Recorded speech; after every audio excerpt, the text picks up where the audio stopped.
Welcome, ladies, gentlemen, and anybody else who is joining me here today. Today, we are talking about Oliver Norwood and what his role is in the Sheffield United team going forwards. Obviously, there's a big debate going on at the moment. We've seen him play a number of games. We've also seen him miss out in our last two. And it's going to be interesting now to see what that looks like going forward and what the evolution of that midfield is for Sheffield United going forwards. Now, I'll be honest with you. I'm going to set my stall out early. I actually think that Oliver Norwood should be starting for Sheffield United. I think right now what we need as much as anything is we need leaders on the pitch, but also we need to find a way to control part of the midfield battle. And I think with 𝗍𝗫 getting up to fitness, what we've actually got is finally the player who's going to do the screening to allow Norwood to do what he does best and to give us more of a chance going forwards. Obviously, there are pros and cons to this. We've got lots of options in those midfield positions, and we've seen a range of those options play throughout the season so far. You know, we've got Tom Davies, who's still getting back to fitness, who might start to come in and would have his eyes on that position where Norwood has been playing. We've got James McAtee, who we signed towards the end of the deadline window, and he will again be looking at that position and thinking, actually, let's try and get somebody in a Duffy role and let's put McAtee in and maybe drop 𝗲𝗲 a little bit deeper. I think we've got two players who are undroppable in 𝗍𝗫 and 𝗲𝗲. I think they will play every game, and I think they should play every game. But right now, I think that the best option to be in the three with them is Ollie Norwood.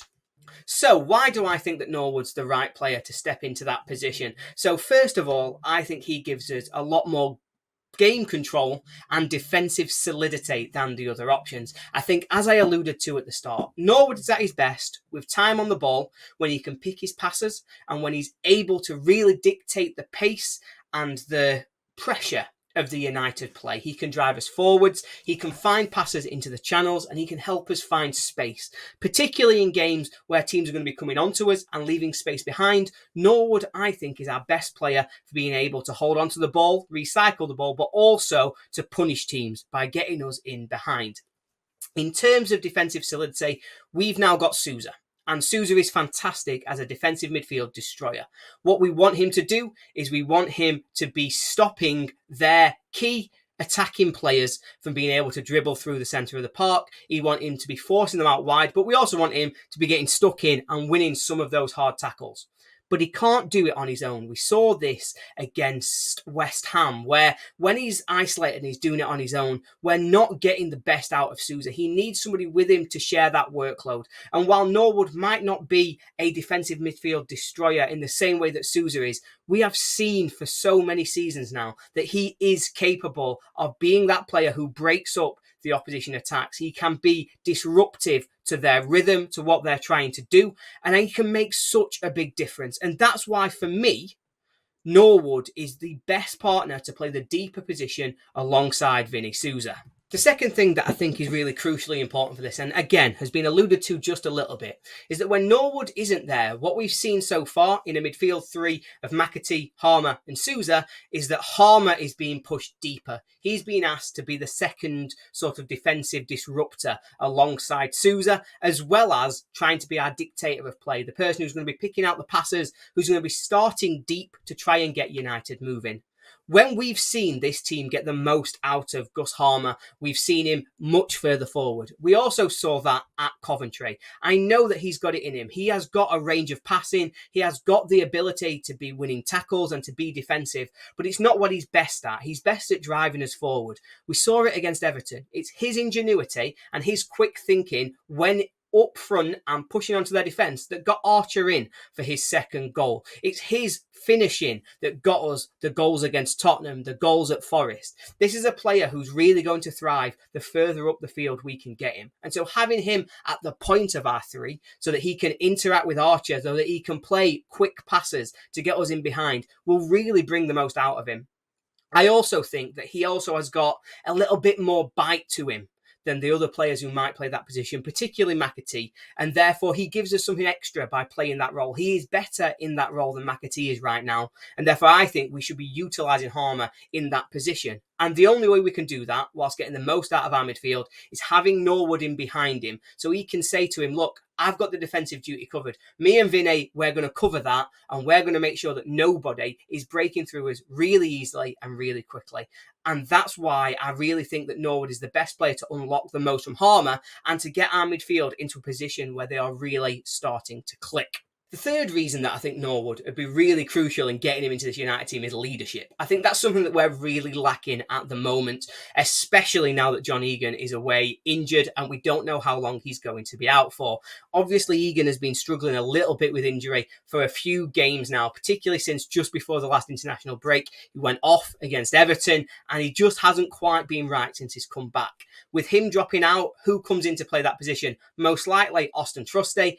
And therefore, who are our leaders on the pitch? What we'd be looking at there is a defence where we've got 𝗏𝗏𝗀, who's a young player who's not really had a consistent time in the squad to develop his position as a leader. And now, yeah, he's a leader, but he's, again, only been with the club just over 12 months. He's not somebody who really gets the fabric of United. We'd then have Trusty and Robinson, neither of which I don't think we will be looking at and saying they should be the captain right now. I think particularly Robinson obviously spent a lot of time now at the club, and he has been fantastic, and I don't want to take anything away from that. But I don't think any United fan is looking at him as being a nailed-on starter for us going forwards, and therefore I think, again, he's got leadership qualities, but he's not ready to be that central leader in our team. At left wing back, it's going to be a lone player. You don't want to be putting responsibility on their shoulders. Then 𝗲𝗻 and Sousa, both new to the club. Archer, new to the club. McBurney is probably the most natural leader we've got in the starting 11 at the moment. But without putting Norwood in there, we really are missing something. It's Norwood and 𝗏𝗲𝗻, and I do think Norwood will have a massive positive effect on the team, better than what 𝗏𝗲𝗻 can offer at this stage on the pitch. And I think his leadership will be really crucial because the heads are going to go, because we've lost game after game now, particularly after the embarrassment at Newcastle. We need somebody who's going to be a calming influence on the pitch. We need leaders who know the club, who have been here for a long time, and who are capable of trying to inspire, but also to motivate their others in this team, their squad members, their friends, their colleagues. And so I think Norwood really brings something to the table in the absence of John Egan in particular that we desperately need right now, and that is leadership. But I know it's not all positives. You know, I've tried to pick out what I think Norwood brings to the squad and where I think he really helps us. But there are obviously aspects of his game that have been frustrating fans now for this season, but also that just spill back a little bit towards the end of last season when he'd lost his place in the team to Tommy Doyle. And it'd be wrong of me not to try and address those, to understand where that concern comes from. Norwood is a high-risk player. I talked before about how I think he's our best at being able to control and dictate the tempo of United's play, how he's the player who finds the big passes, he's the player who recycles the ball with the defence. But what he also does is he gives the ball away. When there's no movement, when we're not seeing dynamism from the rest of our squad, what Norwood can be is somebody who gives the ball away in trying to force play a little bit too much. And when he's doing that, I understand that it's really frustrating for us as fans. But I think a lot of that comes down to, as much as him being the one on the ball more often than not, we've not got the movement around him. I think that's what we need to work on. If we are going to commit to what I'm saying and we're going to put Norwood in that team, we need to work on our attacking shape around him to make sure that he's always got an outlet to be trying to find these balls. He's best at playing those switches into the channels, and so we've got to make sure our wing-backs are pushed forward to be able to try and take advantage. And it's difficult in the Premier League. You get pushed back, you've got to be ready to defend. And so I understand why maybe we think that some of those risks Norwood takes maybe aren't necessary. But for me, they're the only way we're going to get forwards, and they're the only way we're actually going to consistently create chances. What we're seeing at the moment is a team losing confidence, but also who don't have an outlet to try and score a goal. And I think Norwood gives us that outlet. He starts the moves that allow us to create proper chances. And people might not see it, but for me, that's why he's crucial. But I understand the frustrations that when you're in a team that's low on confidence, giving the ball away and inviting pressure isn't ideal, and it's not what we want to see. I just think what he gives us going forward slightly outweighs that.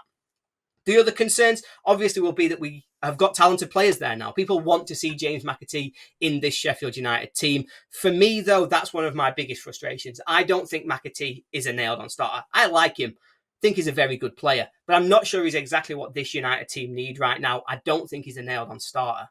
at the start of the summer, one of the key messages coming out of the club and coming out of, fans on Twitter and other things is that we were going to really use our loan signings to be guaranteed starting 11 players who were going to increase the level of our starting 11 to give us a better chance of staying up. And one of my biggest frustrations is that I do not believe we've done that with our loan signings. I don't think 𝗏𝗏𝗃 is a nailed on starter. The club are going to want him to be.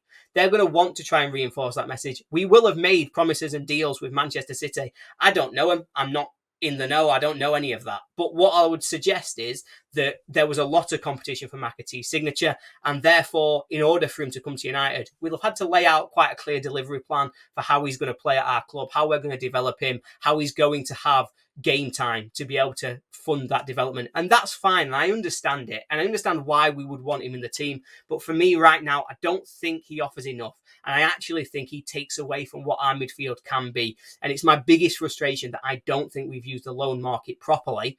And I don't think we've necessarily improved the starting 11 with the players we've brought in.